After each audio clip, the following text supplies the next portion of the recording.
আসসালামু আলাইকুম ভাইয়েরা আপুরা। আজকে আবার একটি আমি খুবই সুন্দর দারুণ মজাদার সুস্বাদু রেসিপি নিয়ে আসলাম বন্ধুরা।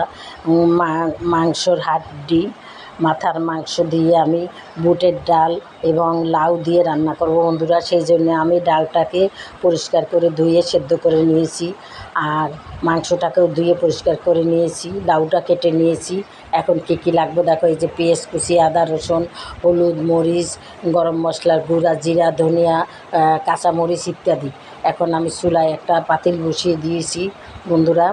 সেখানে আমি পেঁয়াজ কুচি মাংসটা দিয়ে দিয়েছি, হাড্ডি সহ মাংসটাকে দিয়ে দিয়েছি, আর পেঁয়াজ কুচি দিয়েছি, আদা রসুন অ্যাড করে দিলাম। সব মশলা অ্যাড করে আমি তারপর এটা কষাবো। এখন আমি হলুদ, মরিচ, লবণ যা লাগে মাংসের তরকারিতে বন্ধুরা সব দিয়ে দিয়েছি। এখন পরিমাণ মতো তেল দিব বন্ধুরা, পরিমাণ মতো তেল দিয়ে দিব।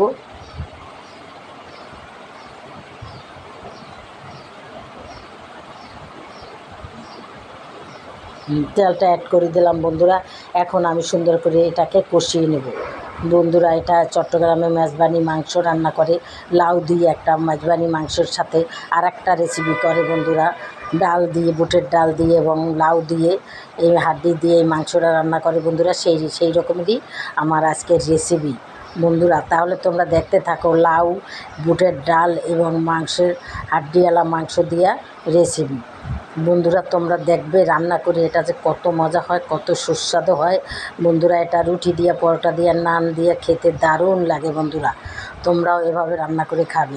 এখন আমি বন্ধুরা কষানো হয়ে গেছে, পাশের একটা চুলায় আমি গরম পানি করে রেখেছিলাম, এটার মধ্যে গরম পানি দেওয়া লাগবে। আমি গরম পানি অ্যাড করে দিলাম, দিয়ে বন্ধুরা এখন আমি আবার ঢাকনা দিয়ে দিব, ভালো করে জানি সেদ্ধ হয়ে যায়।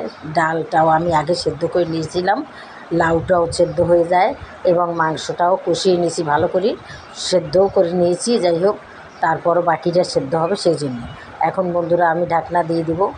তাহলে তোমরা দেখতে থাকো বন্ধুরা আজকে আমার লাউ, বুটের ডাল এবং মাংসের রেসিপি বন্ধুরা। তোমরা যে যেখান থেকে আমার রেসিপিটা দেখবে অবশ্যই একটা লাইক দিয়ে দেখবে বন্ধুরা। তাহলে আমার লাইক, সাবস্ক্রাইব এবং শেয়ার অনেক কম। আজকে সাবস্ক্রাইব করে মানুষ, কালকে আবার কেটে দেয়। কেন এরকম করে বন্ধুরা আমি তো জানি না বন্ধুরা। তোমরা যদি জেনে থাকো আমাকে কমেন্ট করে জানাবে বন্ধুরা। আমি তো কারো কোনো ক্ষতি করি না, কেন আমার ক্ষতি করে? আমাকে কোনো রকম আগাইতেই দেয় না এরা, জানি না। আল্লাহর নাম নিয়ে আমি করতেছি, এখন আল্লাহ আমার কপালে যেটাই লাগছে সেটাই হবে। এখন তোমরা যদি আমার সাপোর্ট করো তাহলে বন্ধুরা আমি সামনের দিকে এগিয়ে যেতে পারবো। দেখো বন্ধুরা আমার রেসিপিটা কী সুন্দর লোভনীয় হয়েছে, খেতেও যে কী দারুণ হবে সেটা বলার মতো না। এখন বন্ধুরা এই যে দেখো জিরাটাকে ভেজে আমি একটা পটে করে রেখে দিই সবসময়। এটাকে এখন কিছুটা নিয়ে বন্ধুরা অ্যাড করে দিলাম। জিরাটা দিলে বন্ধুরা এটা আরও টেস্ট বাড়ে। তাহলে দেখো আজকে আমার রেসিপির আসল রূপ বন্ধুরা। দেখো তোমাদের কেমন লাগে। যদি তোমাদের ভালো লেগে থাকে তাহলে তোমরা এভাবে রান্না করে রুটি দিয়ে খাবে, পরোটা, নান দিয়ে খেতে পারো, ভাত দিয়ে খেতে পারো। আর যদি বেশি ভালো লাগে বন্ধুরা তাহলে অবশ্যই আমাকে একটা লাইক দিবে, আমার চ্যানেলটাকে সাবস্ক্রাইব করে দেবে এবং শেয়ার করে দেবে। তাহলে আমি সুন্দর সুন্দর ভিডিও নিয়ে আসবো বন্ধুরা। তাহলে আজকের মতো রাখি। যে যেখানে থাকো দেশ ও দেশের বাইরে, তোমাদেরকে অনেক অনেক ধন্যবাদ।